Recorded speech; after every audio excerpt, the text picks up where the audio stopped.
चंद्रयान-2 की संपर्क धरती से टूट गया और चंद्रयान-2 की क्रैश लैंडिंग हो जाती है। उसके बाद इसरो के चीफ डॉक्टर सिवन बहुत ही ज़्यादा रोने लग जाते हैं। चांद पे भारत, अभी पूरे देश में खुशी का एक अलग ही माहौल बन चुका है। लेकिन आज से लगभग 4 साल पहले, ये बात है साल 2019 की, जब चंद्रयान-2 भारत की ज़मीन से चंद्रमा की ओर प्रस्थान करता है। इसरो की इस मेहनत में सब कुछ सही चल रहा था।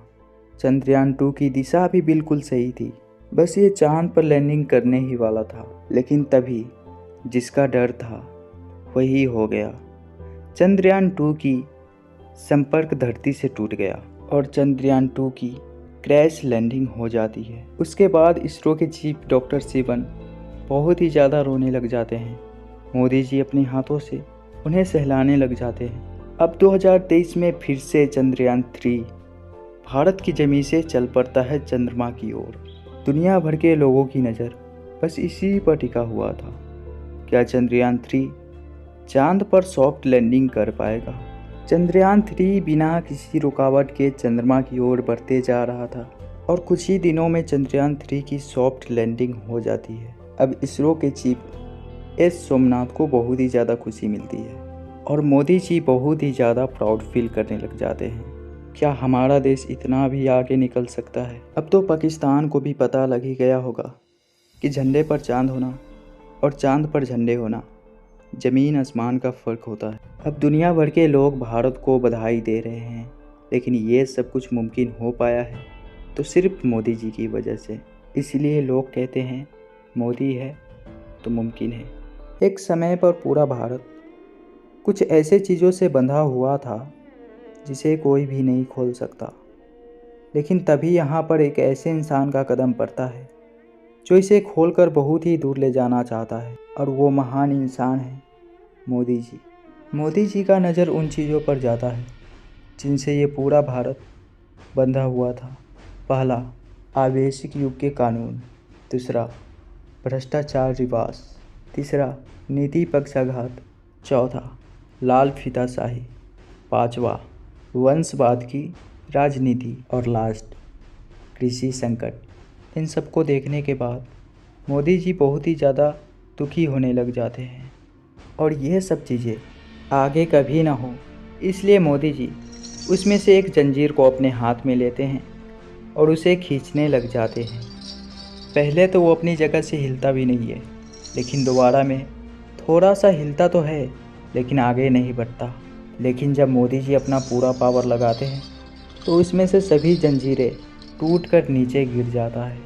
उसके बाद भारत आगे की तरफ बढ़ने लग जाता है। भारत को आगे ले जाने में मोदी जी को बहुत ही ज़्यादा जोर लगाना पड़ रहा था, लेकिन मोदी जी को कुछ भी करके भारत को आगे ले जाना ही था। ऐसा नहीं है कि भारत को मोदी जी ऊंचाइयों पर ले जा रहे हैं तो बीच में कोई भी रुकावट नहीं आएगा। राहुल गांधी हमेशा से मोदी जी के रास्ते में कांटा बनते आए हैं। राहुल गांधी हमेशा भारत को आगे बढ़ने से रोकते रहे हैं, लेकिन यहाँ नरेंद्र दामोदर दास मोदी के आगे राहुल गांधी का एक भी चाल काम नहीं करेगा। राहुल गांधी अपने जंजीर से भारत को पीछे खींच रहे थे, लेकिन ये बात मोदी जी को पता नहीं था।